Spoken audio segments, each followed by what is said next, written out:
Qual é o cenário atual da legislação federal sobre agrotóxicos e de que forma ele tem incentivado a flexibilização das leis estaduais?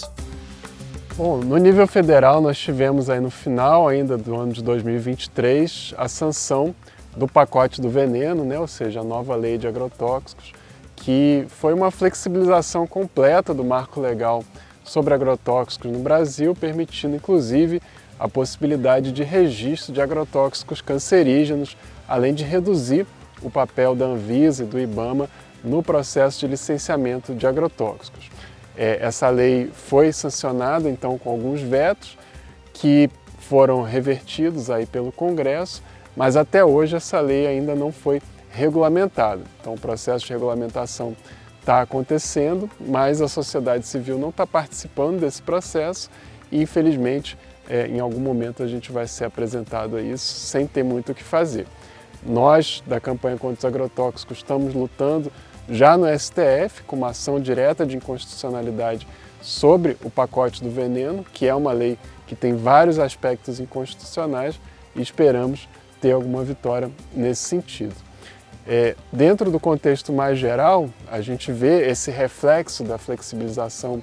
na lei federal também acontecendo em alguns estados, né? Então, por exemplo, a gente teve recentemente no estado do Maranhão a redução dos limites de pulverização, chegando até a possibilidade de não ter limite nenhum para a pulverização de tratores em relação a casas, escolas e comunidades. A gente teve também, infelizmente, no Ceará, a lei de proibição da pulverização aérea sendo flexibilizada para permitir a pulverização por drones. E várias outras iniciativas vêm acontecendo. Então o que a gente percebe é que a ofensiva da bancada ruralista ela não é localizada só no governo federal, só no Congresso, mas também ela se espalha nos estados junto com o lobby das próprias empresas, inclusive dos sindicatos de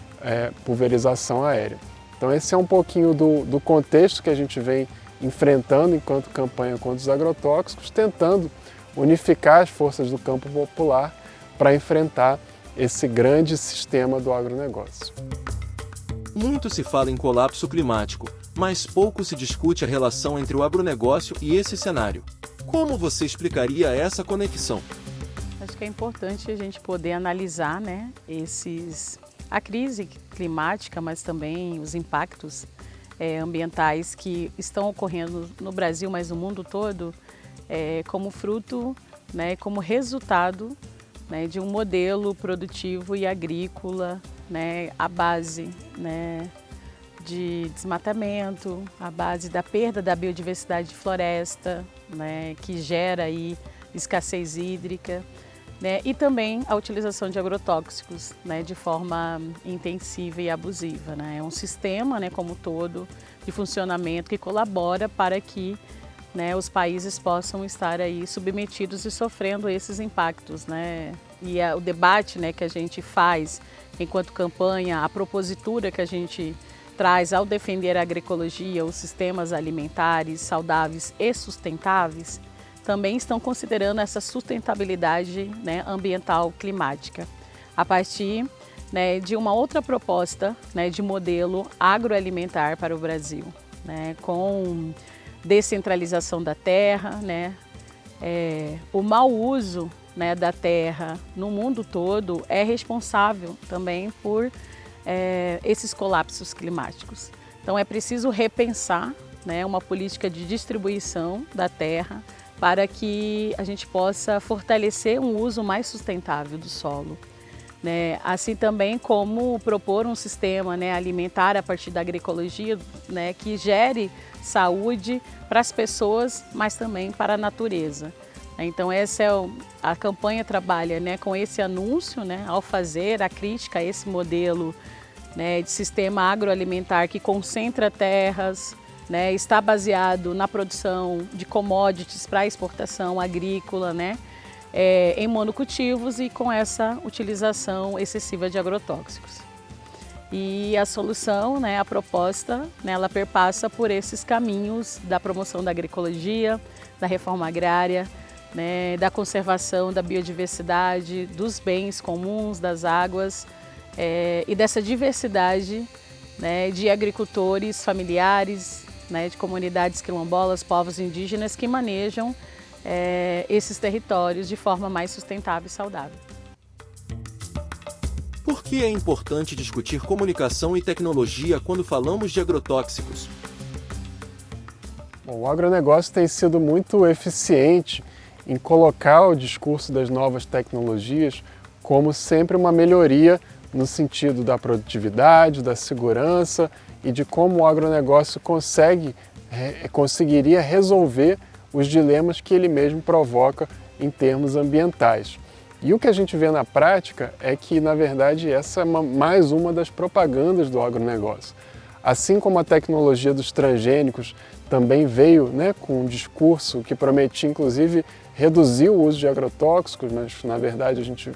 viu, né, na prática que a introdução dos transgênicos foi um aumento no uso dos agrotóxicos, um risco maior para a nossa biodiversidade.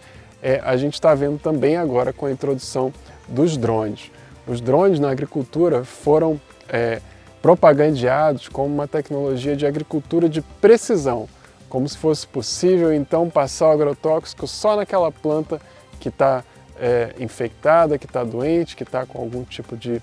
infestação, e aquilo então reduziria o volume de aplicações, seria mais seguro, não geraria deriva. O que a gente está vendo na realidade? Os drones sendo usados como armas químicas nos conflitos de terra contra as comunidades indígenas, povos quilombolas, comunidades tradicionais. O drone, por ser um equipamento pequeno, ele consegue ser escondido em caminhonetes, ele consegue ser pulverizado à noite, na prática impossibilitando qualquer tipo de fiscalização. O drone também tem um problema da baixa capacidade, que ele precisa ser recarregado várias vezes, e esse processo de recarga é um processo também que gera muitos riscos ambientais. Então, quando a gente ouve o agronegócio falar de novas tecnologias, é bom a gente ter muito cuidado, porque na verdade elas estão tentando reproduzir o modelo do agronegócio, reproduzir o modelo de dominação e de exploração com uma roupagem ecológica, com uma roupagem de tecnologia, de novidade, mas que só está servindo para perpetuar esse modelo. Então a gente hoje, pela campanha permanente contra os agrotóxicos, está lutando contra essa liberação e contra essa multiplicação das aplicações por drone, porque elas não representam um avanço, e sim uma continuidade e, em alguns casos, até uma piora na segurança e na saúde das povos e comunidades tradicionais afetados pelo agronegócio. Qual tem sido o papel do atual governo frente à crise e como avalia a sua política ambiental? Se a gente for olhar, né, para as políticas públicas, né, do país, né, do Brasil, a gente vai ver que historicamente, né, essa política pública foi de incentivo, né? Essa política incentivou o agronegócio, né, a concentração de terras e esse sistema agroalimentar totalmente dependente, né, de multinacionais e voltado para fora, né, para uma exportação que não prioriza o abastecimento alimentar, que não prioriza, né, a distribuição de terra, os sistemas alimentares agroecológicos e saudáveis. Então é preciso, né, a gente entender que o Brasil tem uma fragilidade de políticas públicas, seja para, né, a agricultura familiar ou a produção de alimentos, né, para o abastecimento, né, interno, mas também políticas que conservem, né, que preservem, né, o meio ambiente. Então a gente costuma dizer que a gente não tem uma política fundiária, né, a gente não tem uma política ambiental consolidada, porque basicamente a política agrícola ela domina esse cenário, né, ela induz e ela leva, né, o Estado brasileiro a fortalecer o uso, né, a concentração de terra e o uso desse território voltado para uma política, né, capitalista, mas também muito, né, colonial, arcaica, né, desde quando, né, o Brasil, né, se constitui como, né, uma nação voltada para os grandes produtores, o agronegócio, né. Se a gente for olhar, né, a pauta, né, das conservações das florestas, né, a proteção ambiental, são políticas que estão sendo flexibilizada, né, e desmantelada, né, já há um bom tempo no país. E infelizmente a gente vê isso também se mantendo no atual governo, né, Lula, onde a gente, né, criou uma expectativa e tem cobrado muito uma postura, né, mais comprometida com as lutas socioambientais do Brasil. Como você avalia a mudança no discurso do agronegócio, com termos como agro e defensivos, e o uso dessas palavras como estratégia de comunicação para ampliar sua aceitação? É muito importante a gente observar que o agronegócio, além da sua ofensiva política, econômica, da sua ofensiva agrícola, de fato, ele também tem uma dimensão cultural muito importante. Então, desde o início da década de 2000, esse conceito do agronegócio ele vem se impondo com esse nome que busca englobar tanto a agricultura industrial como a agricultura familiar, como a própria indústria de alimentos, colocar tudo isso numa grande sacola do agronegócio e vender isso como desenvolvimento, como modelo de futuro para o nosso país. Essa abordagem ela é muito perigosa porque ela faz, inclusive, né, camponeses, agricultores familiares se sentirem como parte desse agronegócio, ou só o agro, que é essa ideia, né, de totalidade, e passar, inclusive, a lutar por interesses que são contraditórios com a sua própria origem de classe. Então, a nossa luta hoje contra o agronegócio, ela não é só uma luta no chão, no território, mas é uma luta das ideias no campo cultural,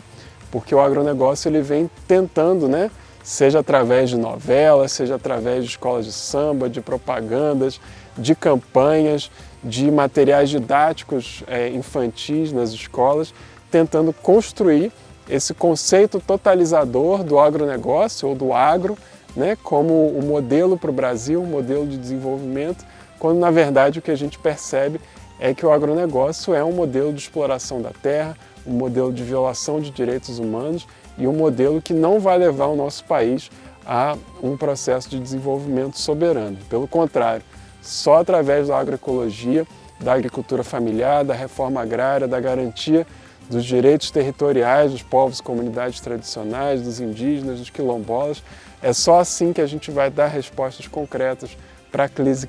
climática, para a crise ambiental e principalmente uma resposta à altura do desafio que é alimentar uma população brasileira com alimentos saudáveis, livres de agrotóxicos e transgênicos. Quais desafios estão colocados para os movimentos e organizações que lutam contra os agrotóxicos e, consequentemente, contra o agronegócio? Eu acho que um dos grandes desafios, né, que está colocado, né, para os movimentos sociais, para organizações como a campanha contra os agrotóxicos pela vida, é a gente fortalecer essa narrativa e diálogo com a sociedade sobre a importância, né, de mudança, né, de sistema, né, agroalimentar, de mudança de políticas públicas, de uma forma que possa contemplar, né, a diversidade que é a nossa população, né, todas as classes sociais, mas sobretudo propor, né, de forma mais unificada, né, ou construir processos